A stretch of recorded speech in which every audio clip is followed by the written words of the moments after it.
कभी सोचा है जीवन असल में है क्या? मतलब वो कौन सी एक चीज है जो कह सकते हैं एक पत्थर और एक जिंदा इंसान में फर्क करती है? चलिए, आज जीवन के इसी सबसे बड़े रहस्य को समझने की कोशिश करते हैं। अच्छा, सच सच बताइए। बायोलॉजी थोड़ी मुश्किल लगती है ना? पर सोचिए, अगर हम इसे एक मजेदार कहानी की तरह समझें तो एक ऐसी कहानी जो एनर्जी की है, वो एनर्जी जो हम सबके अंदर दौड़ रही है। तो बस आज हम उसी एनर्जी के एक कमाल के सफर पर निकलने वाले हैं। ये सफर शुरू होगा सूरज की एक किरण से और खत्म होगा हमारे शरीर के अंदर एक एक सेल तक। हम देखेंगे कि ये शक्ति, ये एनर्जी आखिर चलती कैसे है। तो सवाल ये है कि जिंदा होने का मतलब क्या है? देखिए, बात सीधी सी है। हर जिंदा चीज को, चाहे वो पौधा हो या इंसान, कुछ जरूरी काम करने ही पड़ते हैं, सिर्फ जिंदा रहने के लिए। और इन्हीं जरूरी कामों को हम कहते हैं लाइफ प्रोसेसेस। अब ये लाइफ प्रोसेसेस होते तो चार हैं: पोषण, श्वसन, परिवहन और उत्सर्जन। पर आज हम पहले दो पर फोकस करेंगे: न्यूट्रिशन और रेस्पिरेशन। पता है क्यों? क्योंकि ये दोनों मिलकर ही तो वो पूरी कहानी बताते हैं कि कैसे खाना हमारे अंदर जाता है और कैसे वही खाना हमें ताकत देता है। तो ठीक है, अब इस एनर्जी की कहानी को आगे बढ़ाते हैं। सोचिए, दुनिया में जितनी भी जीव हैं उन्हें हम दो टीमों में बांट सकते हैं। एक टीम है जो अपना खाना खुद बनाती है और दूसरी टीम जो दूसरों से खाना लेती है। सीधी सी बात। तो जो पहली टीम है यानी ऑटोट्रॉफ्स, ये तो भाई अपने शेफ खुद हैं। जैसे कि हरे पौधे, सूरज की रोशनी इस्तेमाल की और खाना तैयार। और दूसरी टीम हेट्रोट्रॉफ्स, इसमें हम सब आते हैं जिन्हें अपना खाना खाने के लिए दूसरों पर निर्भर रहना पड़ता है। पर रुकिए, ये जो लेने वाले हैं ना, इनकी भी अपनी अपनी स्टाइल है। सबसे पहले आते हैं सैप्रोफाइट्स। इन्हें हम नेचर के रिसाइक्लर्स कह सकते हैं। जैसे मशरूम हो गए, ये मरी हुई और सड़ी गली चीज़ों से अपना न्यूट्रिशन लेते हैं और सब कुछ साफ कर देते हैं। अब दूसरी स्ट्रैटेजी थोड़ी चालाकी वाली है। ये है पैरासिटिक तरीका। ये जीव किसी दूसरे जिंदा ऑर्गेनिज्म के ऊपर या अंदर रहते हैं और उसी से अपना खाना, अपनी एनर्जी चुराते हैं। बेचारे होस्ट को इससे अक्सर नुकसान ही होता है। और फिर आती है तीसरी और सबसे कॉमन स्ट्रैटेजी, होलोजोइक। और हाँ, ये हमारा वाला तरीका है। मतलब खाने को निगलना और फिर शरीर के अंदर उसे तोड़कर एनर्जी निकालना। अमीबा से लेकर हम इंसानों तक सब यही करते हैं।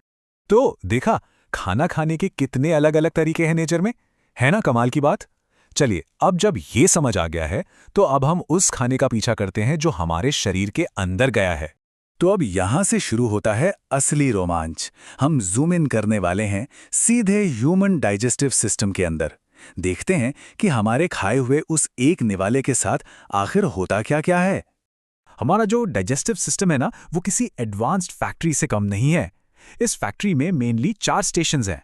सफर शुरू होता है मुंह से, फिर खाना जाता है पेट में, फिर छोटी आंत में और आखिर में सारे न्यूट्रिएंट्स खून में मिल जाते हैं।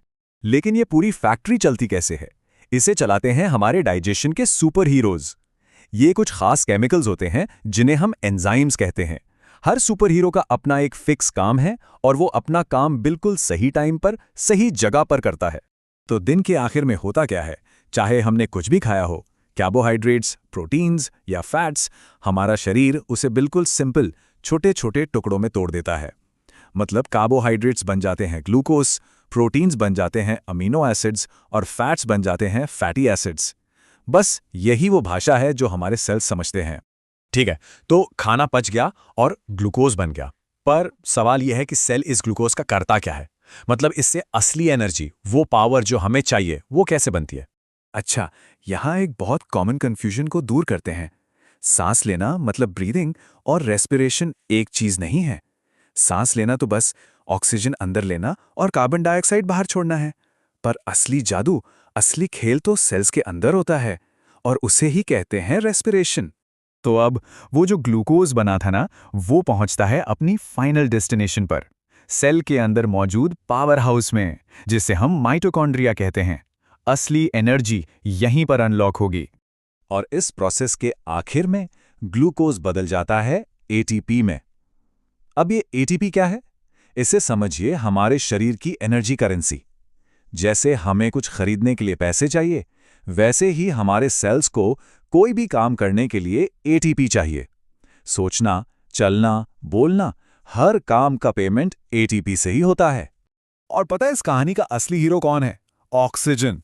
जब ये प्रोसेस ऑक्सीजन की मौजूदगी में होता है, जिसे हम एरोबिक रेस्पिरेशन कहते हैं, तो भाई एनर्जी का खजाना खुल जाता है। बहुत सारी एनर्जी मिलती है। और जब ऑक्सीजन नहीं होता तो बहुत ही थोड़ी सी एनर्जी निकलती है। इसीलिए हमारे लिए सांस लेना इतना इतना जरूरी है। तो चलिए एक बार फटाफट से इस पूरे कमाल के सफर को रिवाइंड करते हैं, सूरज की रोशनी से लेकर हमारे सेल की एनर्जी तक। तो इस पूरी कहानी से 3 बातें साफ हैं। पहली, कि जिंदा रहने के लिए लगातार एनर्जी का फ्लो जरूरी है।